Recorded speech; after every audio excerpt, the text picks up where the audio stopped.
उसको अपनी जिंदगी से कोई गिला शिकवा नहीं था।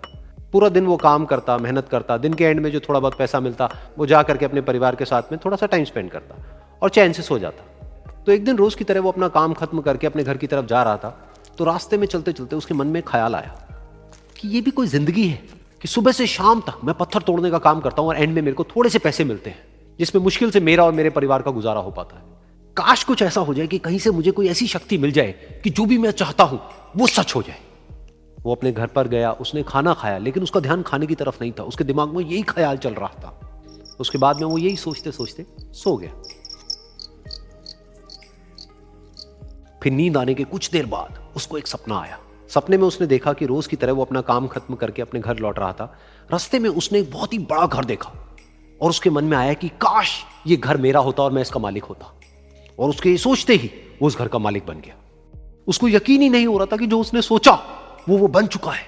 लेकिन उसकी खुशी ज्यादा देर नहीं टिक पाई, क्योंकि उसको एकदम से एक शोर सुनाई दिया।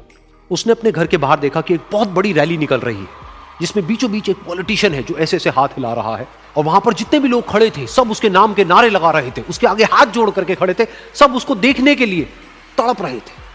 तब उसको यह एहसास हुआ कि मैं कितना छोटा हूं उसके आगे। और फिर उसके अंदर से एक ख्याल उठा कि काश मैं ये पॉलिटिशियन होता और मेरे पास भी इतनी ही पावर होती जितनी कि इसके पास में है। बस उसका इतना सा सोचने की देर थी, वो पॉलिटिशियन बन गया।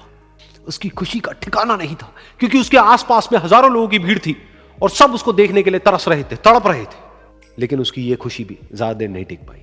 धूप बहुत ही तेज थी और उस पॉलिटिशियन को आदत नहीं थी इतनी गर्मी में रहने की, तो उस धूप की वजह से उसको चक्कर आ गए और वो बेहोश होकर के गिर गया।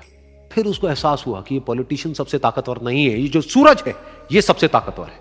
और उसके मन में आया कि काश मैं ये सूरज बन जाऊं तो मेरे आगे कोई नहीं टिक पाएगा। और उसका इतना सा सोचने की देर थी और वो सूरज बन गया। और वो खुशी से पागल हो गया, क्योंकि पूरी दुनिया को वो ही रोशन कर रहा था और पूरी दुनिया में ऐसा कोई नहीं था जो कि उसकी रोशनी को रोक सके। लेकिन उसकी ये खुशी भी ज्यादा देर टिक नहीं पाई, क्योंकि कुछ ही देर बाद आसमान में कुछ काले बादल आए जिन्होंने कि उस सूरज की रोशनी को रोक दिया।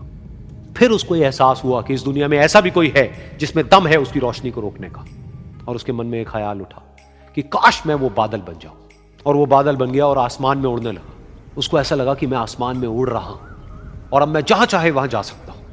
लेकिन कुछ देर बाद वहां पर एक बहुत तेज हवा का झोंका आया जो कि उन बादलों को उड़ा करके ले गया। अब फिर उसे ये समझ आया कि ये जो बादल हैं वो सूरज की रोशनी को तो रोक सकते हैं लेकिन हवा को नहीं रोक सकते। ये हवा उनको बहा करके ले जाती है। फिर उसके मन में आया कि काश मैं ये हवा बन जाऊं, और वो हवा बन गया। हवा बनने के बाद में उसको अपने अंदर एक अलग ही ऊर्जा का अनुभव हुआ। वो चाहे तो आराम से बहता और चाहे तो आंधी बन करके, तूफान बन करके जिसको भी चाहे उड़ा करके ले जाता। उसको ये विश्वास होने ही लगा था कि इस दुनिया में सबसे ज्यादा शक्तिशाली मैं हूं। लेकिन तभी उसके सामने आया एक पहाड़। उसने अपनी पूरी ताकत लगा दी लेकिन उस पहाड़ को वो इतना सा भी नहीं हिला पाया। तब उसको यह एहसास हुआ कि इस दुनिया में कोई है जो हवा से भी ज्यादा शक्तिशाली है, जिसमें दम है उस हवा को रोकने का। फिर उसके मन में आया कि काश मैं ये पहाड़ होता, और वो पहाड़ बन गया। लेकिन हर बार की तरह इस बार भी उसकी खुशी ज्यादा देर तक नहीं टिक पाई। उसको एक जानी पहचानी सी आवाज सुनाई दी और साथ ही साथ उसको दर्द होने लगा, जैसे कि कोई है जो उसको तोड़ रहा है, उसको मार रहा है। तो दर्द से वो चीखने लगा और उसके मन में आया कि काश मैं वो बन जाऊं क्योंकि इस पहाड़ को तोड़ने का दम रखता है। लेकिन इस बार उसकी ये ख्वाहिश पूरी नहीं हुई। वो रोने लगा, चीखने लगा, चिल्लाने लगा। उसने अपनी पूरी जान लगा दी लेकिन इस बार वो नहीं बन पाया। उसका दर्द बढ़ता ही चला जा रहा था और दर्द की वजह से एकदम से उसकी नींद खुली और सामने शीशा था। उसने शीशे में देखा और उसको समझ आया कि सपने में मैं वो क्यों नहीं बन पा रहा था जो मैं बनना चाहता था, क्योंकि असलियत में मैं वो ही हूं।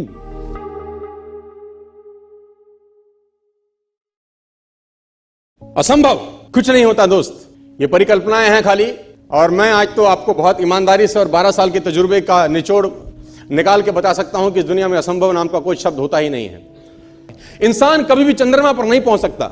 पृथ्वी विज्ञान की अधिकतम सीमा है। डॉक्टर ली दी फॉरेस्ट मशहूर वैज्ञानिक हुए, बहुत बड़े साइंटिस्ट हुए। एक स्टेटमेंट इन्होंने पास किया 1955 के अंदर, 1955 ही पास द स्टेटमेंट कि इंसान कभी भी चंद्रमा पर नहीं पहुंच पाएगा। It is impossible for a human being to cross Indian globe, earth globe. और पृथ्वी विज्ञान की अधिकतम सीमा है, लेकिन किसी बहरे ने इस बात सुना नहीं। और पहुंच गया एक आदमी अपना बस्ता उठा के, जिसका नाम था इन 1969, और उसके बाद तो स्पेस जर्नी ऐसी हो गई जैसे आप और मैं अभी पतिया और बैंकॉक चले जाते हैं। लॉर्ड केल्विन बहुत बड़े साइंटिस्ट हुए, उनका स्टेटमेंट आया कि सिर्फ पक्षी उड़ान भर सकते हैं, हवा से भारी मशीन का उड़ान भरना असंभव है। इट इज इम्पॉसिबल कि हवा से कुछ भी भारा हो और वो उड़ सके, क्योंकि ग्रेविटी उसको गिरा देगा। लेकिन तमाचा मारा इन लोगों ने, तमाचा मारा और लिख के दिया कि हमने साइकिल के स्पेयर पार्ट से इंसानों को पक्षी बना दिया, साइकिल के स्पेयर पार्ट से इंसानों को पक्षी बना दिया। 16 साल लगे राइट ब्रदर्स को जहाज का निर्माण करने में, लेकिन इन लोगों ने उसकी बात नहीं सुनी कि जो कहते थे कि वायु का सिद्धांत तुम्हारे विपरीत है। यह बात भंवरे को कही जाती थी कि भंवरा वायु के सिद्धांत के कारण कभी जीवन मोड़ नहीं सकता, क्योंकि उसके पंख उसके शरीर से हल्के रहते हैं। लेकिन भंवरा साला किसी स्कूल में गया नहीं आज तक। माई doctor told me I will never walk again.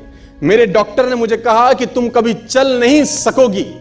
My doctor told me you will never walk again.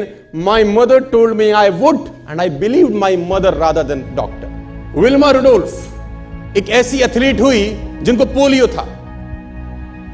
था, जिनको डॉक्टर ने कहा तू चल नहीं सकती, मां ने कहा तू चल सकती है। उसने कहा मैंने डॉक्टर की बात नहीं मानी, मैंने अपनी मां की बात मानी। 3 ओलंपिक गोल्ड मेडल जीती है लड़की, 3 ओलंपिक गोल्ड मेडल, जिसको डॉक्टर कह रहा है कि तू चल। लेकिन मां क्या बोलती है? मैं आपको उदाहरण देना चाहूंगा सर। बहुत छोटे थे अल्बर्ट आइंस्टीन, दुनिया के महान वैज्ञानिक में से एक हुए, मंद बुद्धि कहा जाता था। 8 साल के थे, घर पहुंचे, मां को चिट्ठी दिया। When he was 8 year old, came to his home, given letter to his mother. मां को एक चिट्ठी दिया, मां ने वो चिट्ठी पढ़ा। 8 साल के थे और चिट्ठी में प्रिंसिपल का खत था उसकी मां के नाम। प्रिंसिपल ने ये लिख के भेजा कि आपका बच्चा विलक्षण प्रतिभा का धनी है, ग्रेट पावर है इसके अंदर, क्योंकि बहुत बड़े साइंटिस्ट बने, बड़े हो गए। मंद बुद्धि बचपन में समझा जाता था, आपका बच्चा विलक्षण प्रतिभा का धनी है, इसके अंदर असीम संभावनाएं हैं। तो हमारा स्कूल, हमारी मैनेजमेंट, हमारी फैकल्टी, हमारा टीचर इस लायक नहीं है कि हम आपके बच्चे को अच्छी शिक्षा दे सकें। तो it's better for you to take care of your son. आप अपने बच्चों को अपने घर में पढ़ाइए, हम लायक नहीं है कि आपके बच्चे को पढ़ा सके। और उसकी मां ने पढ़ते पढ़ते आंखों में आंसू ले आई और उसने बच्चे को कहा कल से तो स्कूल नहीं जाएगा, मैं तेरी परवरिश घर पे करूंगी, क्योंकि तेरा टीचर तुझे इस लायक नहीं समझता। मतलब वो अपने आप को इस लायक नहीं समझते। बच्चा खुश हुआ, मोटिवेट हो गया और लग गया। उसकी मां का निधन हो गया, वो अल्बर्ट आइंस्टीन बहुत बड़े साइंटिस्ट हो गए। अल्बर्ट आइंस्टीन जब बहुत बड़े साइंटिस्ट हुए तो मकान शिफ्ट कर रहे थे अपना, और जीवन का सच्ची घटना वो अपनी ऑटोबायोग्राफी में लिखते हैं कि जब मैं मकान शिफ्ट कर रहा था तो एक ड्रॉस के अंदर मुझे वो व्हाइट कलर का पेपर फोल्डेड अवस्था में मिला। मुझे समझ नहीं था कि क्या है। मैंने उसको फोल्डिंग अवस्था से मिट्टी को हटा के जब खोला तो वो उस टीचर का लेटर था जो बहुत साल पहले टीचर ने मेरे हाथ में दिया था और मैंने अपनी मां के हाथ में रखा था।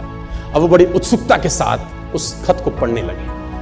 जैसे उन्होंने खत पढ़ना शुरू किया और वो जार जार होके रोए। उसमें लिखा था कि तुम्हारा बच्चा मंदबुद्धि है, ये हमारे स्कूल के लायक नहीं है, इसको आज के बाद हमारे स्कूल में मत भेजना, इसकी परवरिश खुद किया। मां ने उल्टा पढ़ा कि नहीं, ऐसा नहीं है, तू सब कुछ कर सकता है, तेरे हाथ पास पावर है, तेरे में प्रतिभा है, you can do wonders.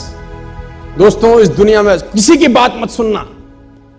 Never ever believe anybody कि जो तुमको बोले कि तू नहीं कर सकता, कान पे मारना, बोला साले तू नहीं कर सकता, हम करेंगे।